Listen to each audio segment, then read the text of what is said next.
Halo, assalamualaikum warahmatullahi wabarakatuh. Ini saya mereview hasil saya yang membuat instalasi Dutch bucket yang dari barang-barang bekas atau barang rosok. Ini sangat mudah ya mencarinya ya. Kita berangkat saja ke tempat barang bekas atau rongsok-rongsok. Kita berangkat untuk mencarinya ya, ini sangat mudah. Utamakan yang ada tutupnya, dan pembuatannya pun sangat mudah, dan teman-teman pasti bisa membuatnya, terutama yang sehobi ya, yang ada kemauan. Ini sangat cocok ini untuk yang modalnya sedikit seperti saya ini. Ini juga penyangga-penyangganya saya juga menggunakan kayu yang tidak terpakai, dan bambu juga saya manfaatkan. Ini untuk tandon ya, untuk tandonnya cukup 25 liter saja. Itu juga barang bekas, dan ini juga bekas instalasi saya yang saya hancurkan untuk menjadi output aliran dari instalasi Dutch bucket ini. Alatnya juga sangat sedikit kok, simple. Ini untuk netpotnya ya. Netpotnya saya mencari di toko bunga, karena di sini agak sulit untuk mencari pot-pot yang seperti teman-teman di YouTube gitu. Ini tingginya 10 cm dan diameternya kalau nggak salah 7 cm ya. Itu penampakannya seperti ini, dan ini saya juga ada keluruan terlalu pendek ya, karena ini rencana saya ini mau nanam melon. Melon kan sangat tinggi. Ini untuk selang PE ya. Selang PE pemasangannya juga sangat mudah. Saya menggunakan lem G ya. Ini lubangnya seperti itu. Lubangnya diusahakan lebih kecil dari selang PE-nya ya. Untuk selang PE-nya sangat mudah.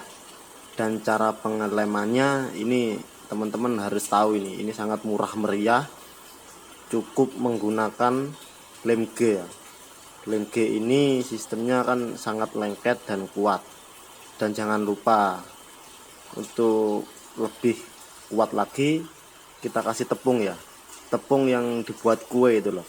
Ini sangat kuat ini. Saya sudah beberapa kali memakai ini atau tepung. Itu sangat kuat dan kokoh. Sudah berapa tahun itu di instalasi pipa. Itu sangat kuat. Ini oke lah untuk kita yang modalnya sedikit-sedikit ya. Ini ya, setelah kita tempelin tepung, kita tetesin saja itu lem G-nya. Itu sangat lengket. Boleh dicoba teman-teman semua. Itu sangat irit juga kok. Sangat irit sekali, dan itu hasilnya ya, bisa dilihat sendiri. Kalau bisa tepungnya itu jangan banyak-banyak. Jadi enggak terlalu tebal ya, cukup sedikit saja itu sudah sangat lengket ini ya. Ini karena kameranya agak susah memfokuskan lah seperti ini hasilnya dari lem G dan tepung buat kue. Sorry guys, ini karena kan kita kan biayanya juga yang ngirit-ngirit saja. Untuk teman-teman semua lah, ini tepungnya ini teman-teman bisa lihat sendiri ya. Ini tepung asli dicampur lem G. Waduh, kebakaran ini. Mantap. Pokoknya mantap pokoknya. Dan ini ya, setelah saya rangkai tadi ya, ini hasilnya bisa teman-teman lihat. Ini rencananya saya nanam melon ya. Kemarin saya masih baru nyemai karena usianya belum layak untuk pindah. Jadi ya kita tahan dulu. Yang penting instalasinya sudah siap. Dan ini tampilannya, itu pompanya masih tahap uji coba ya. Jadi kurang besar, tekanannya kurang besar. Jadi airnya itu kurang maksimal untuk mengaliri di timba-timba atau instalasinya kurang merata. Nanti kita lihat reviewnya saja, alirannya seperti apa. Dan ini memang kurang besar pompanya. Nanti kita belikan ya, beli yang murah-murah saja. Yang penting sudah bisa mengaliri ya, mengaliri air nutrisi yang akan diberikan nanti ketika sudah diberi bibit melon. Nah, ini bisa teman-teman lihat, itu kalau diangkat kecil ya, itu dari pompanya itu, karena itu pompa dari rakit apung saya yang saya ambil untuk uji coba. Nah, seperti ini, kalau diangkat mati itu, memang pompanya kurang besar. Outputnya ini juga saya menggunakan pipa bekas yang saya manfaatkan. Teman-teman boleh nyoba karena ini sangat mantap, murah, mudah, istimewa.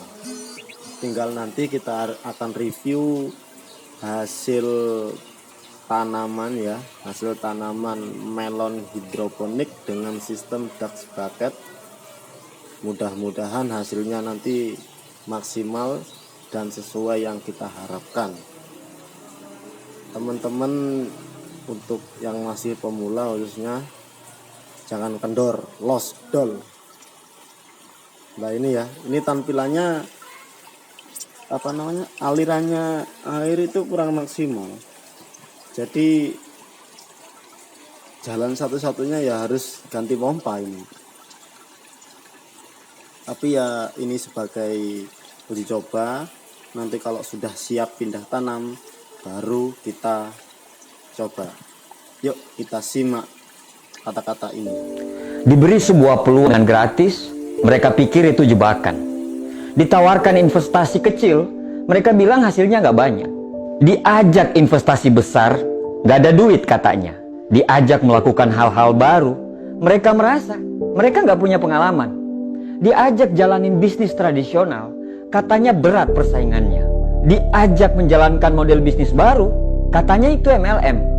Diajak buka toko, ngeluh katanya nggak bebas. Diajak bisnis apapun, katanya nggak punya keahlian. Mereka lebih mendengarkan orang yang gagal daripada orang yang sukses. Mendengarkan audio atau video para motivator, mereka akan selalu komen, kebanyakan bacot lu. Kerja nggak mau, bisnis males, main HP rajin, terus bikin status di media sosial. Akan indah pada waktunya. Mereka berpikir lebih banyak daripada profesor, namun mereka bertindak lebih sedikit daripada orang buta. Tanyakan apa yang mereka bisa lakukan untuk hidup mereka. Niscaya mereka gak akan pernah bisa menjawab. Orang bermental miskin gagal karena satu kesamaan sikap. Sepanjang hidup mereka hanya menunggu. Bro, kamu serius mau merubah hidup? Atau cuma omonganmu yang besar? Kamu tahu kalau hidupmu masih kurang, tapi kenapa malah kamu tidak mau bekerja keras? Kamu tahu kalau sukses itu butuh perjuangan dan kegagalan, tapi kerjamu hanya mengeluh dan banyak protes. Kamu tahu kalau kamu kurang, tapi kamu justru bangga dengan kekuranganmu itu. Bahkan parahnya, kekurangan itu justru kamu jadikan sebagai alasan pembenaran kenapa kamu masih seperti ini. Ya wajar dia sukses, dia punya banyak modal, sedangkan saya.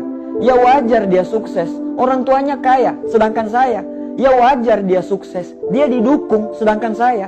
Ya wajarlah, maklumlah, mereka memang pantas atau apalah. Padahal setiap orang pasti punya perangnya masing-masing. Kamu berperang dengan perangmu sendiri, begitu juga mereka. Mereka berperang dengan perangnya masing-masing. Bedanya, kamu menyerah tapi mereka tidak pernah keluar dari arena pertempuran. Kalau kamu tidak mau berjuang, terus apa yang mau kamu menangkan? Akhirnya, orang akan sukses dan kamu tidak. Setelah melihat mereka sukses, apa katamu? Wajarlah, mereka kan memang beda. Ya, orang-orang sukses memang beda. Bukan beda dari makanannya, karena mereka pun orang biasa. Bukan beda dari kecerdasannya, kadang mereka pun itu tidak lebih pintar daripada kita. Tapi yang membedakan adalah actionnya. Saat kamu menunggu perubahan datang, mereka melakukan suatu perubahan. Sampai kapan kamu hanya menunggu dan tertinggal? Lebih baik gagal dalam melakukan sesuatu daripada tidak melakukan apa-apa dalam hidup. Bro, manusia bisa berubah karena semua manusia diciptakan sebagai pemimpin di muka bumi ini. Tapi tidak ada yang bisa merubah kecuali dirimu sendiri. Berdoalah lebih banyak, bangunlah lebih pagi, belajarlah lebih giat lagi, selalu positif dan jangan banyak mengeluh. Pelajari semua pola bagaimana orang bisa sukses, karena sukses itu berpola, gagal juga berpola. Tidak ada kata terlambat. Terserah kamu mau ngomong kami kebanyakan bacot atau apapun itu, tapi setidaknya kami sudah mengingatkan. Orang positif saling mendoakan, orang negatif saling menjatuhkan. Orang sukses paham akan proses, sedangkan orang gagal pasti banyak protes. Semoga kita dan keturunan kita bisa sukses dan bisa memberikan sumbangsi untuk negara ini. Dan semoga kita terhindar menjadi orang yang hanya banyak ngomong dan bicara besar, tapi nol tindakan. Terima kasih.